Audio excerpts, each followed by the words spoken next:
Şu anda bu bid'atlere inanma meselesi çok yoğun bir şekilde başımızda. Çünkü hocalardan çoğu bid'at ehli olmuş. Yani reformist olmuş. Resulullah sallallahu aleyhi ve sellem ve sahabe zamanında olmayan görüşler ortaya atmakta yarışır olmuş. Ben daha ileri atacağım. Öbürü ben daha atmasyon yapacağım. Yani İslam'da, dinde olmayan bir şeyi ben önce uydurdum. Sen önce mi uydurdun? Yarış var. Çünkü bizim millette de bu işte meraklılık var. Bak görüyor musun bu adam ne buluş yaptı falan. Halbuki cehenneme girmenin yoluna bir kolaylık buluşu yaptı yani. İslam'dan, ehl-i sünnetten çıkmakla İslam'dan da çıkmanın yolunu buldu. Bu çünkü ehl-i sünnetten çıktın mı son nefeste iman tehlike çok. Bid'at itikadı, bunların uyarıyoruz sizi.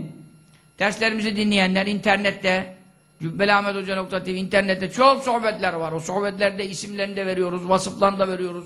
Bid'at itikatları, kadere inanmamak, işte efendim Allah muhafaza İsa Aleyhisselam'ın ineceğine inanmamak, ondan sonra kıyamet alametlerini inkar etmek, hadisleri inkar etmek, bunlar bid'at itikatlarıdır. Bunlarda tabii insanın itikadı kendi beynindedir. Eğer insanlara zarar vermiyorsa, insanlara kötü aşlama yapmıyorsa, kötü sunumlar yapmıyorsa, kendi kendine böyle bir yanlış inanca bağlanmışsa, o Allah hakkıdır. Allah'a karşı yanlıştır.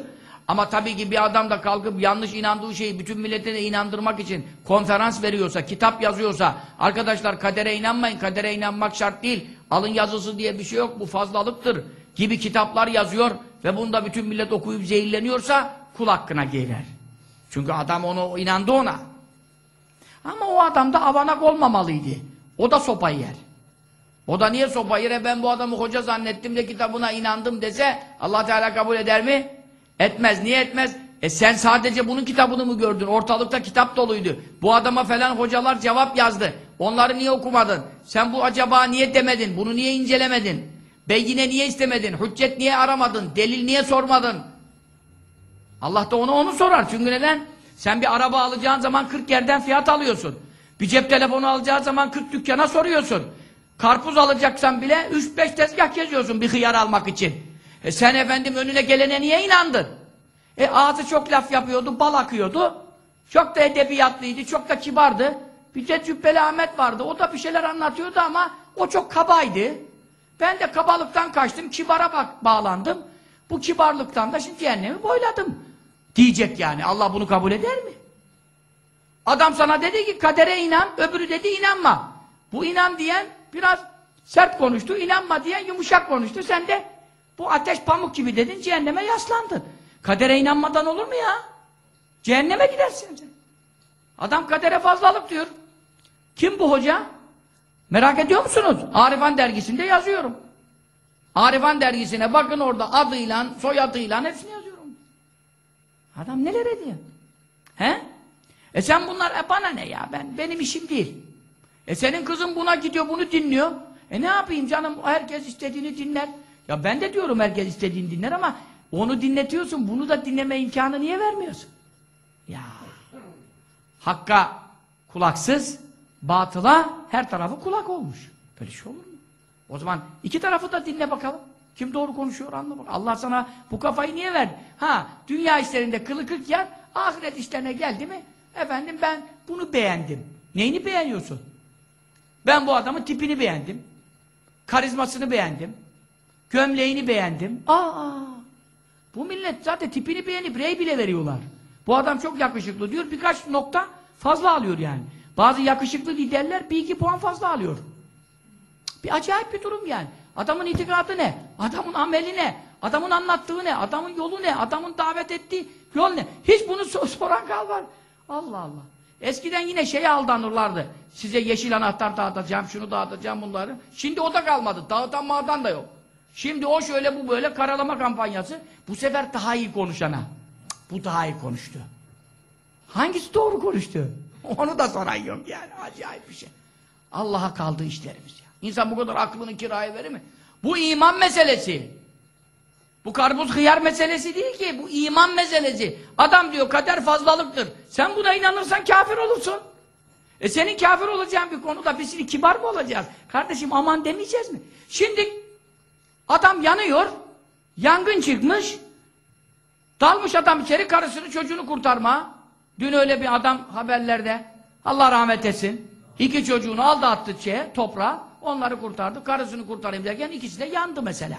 Tabii ki imanlı olduğu zaman da bu şehittir.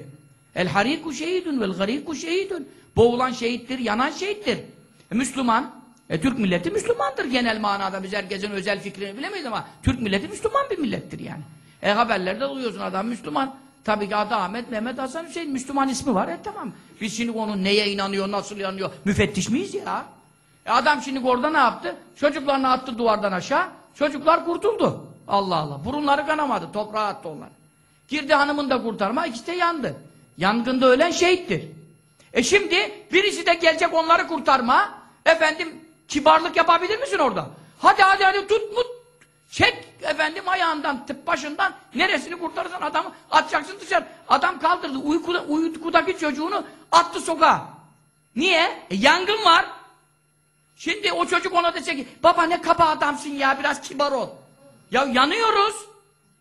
Sen atla aşağıda ananı kurtaracağım. Şimdi biz bu zamana gelmişiz. Hacıyım hocayım diyenler milletin dinini imanını bozmaya başladı. Biz bas bas bağırıyoruz yangın var. Bir de balta vuranlar içimizden.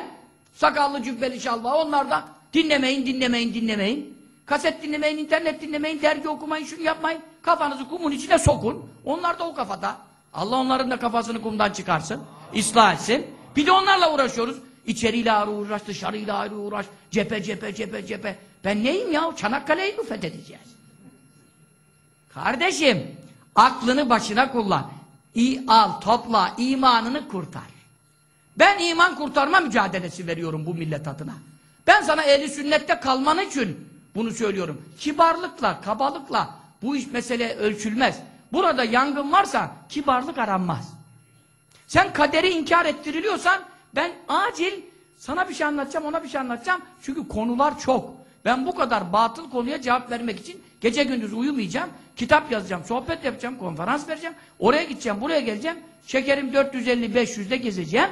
Tansiyonum 5-5,5 ya. Kan başıma gelmiyor. O kadar tansiyonum düşük. Ben bu vaziyette bir çabalıyorum yani. Sen de oradan o mu kibar, bu mu kaba? Git ikimizi de tahlile götür. Kim hastaysa işte. Ben hasta çıkarım onun için beni idare edeceksin yani. Ne şimdi bu adam hasta diyeceksin. Ama dediğim doğru. Sinirliliğim varsa mazur görün. Ama ben yangın varken de kibar olursam 2 kişi orada yanarken buna kibar davranayım derken öbürü yanacak yani. Acele etmek lazımdır. Allah rızası için hepiniz bu hizmete katkıda bulunun. Bu tebliğ üzerinize emanettir. Bu emaneti her tarafa duyurun. Ehli sünnet dışı yanlış inançlar aşılanmaya çalışılan şu ortamda. Şia bir taraftan, Vehhabiler bir taraftan, Selefiye geçinenler bir taraftan. Ondan sonra efendime sana söyleyeyim. Bid'atçiler, reformistler, tarikat düşmanları, İslam düşmanları, şeriat düşmanları, Kur'an düşmanları içten dıştan milleti bu şekilde karıştırmaya çalışıyor. Sahte peygamberler çıkmış.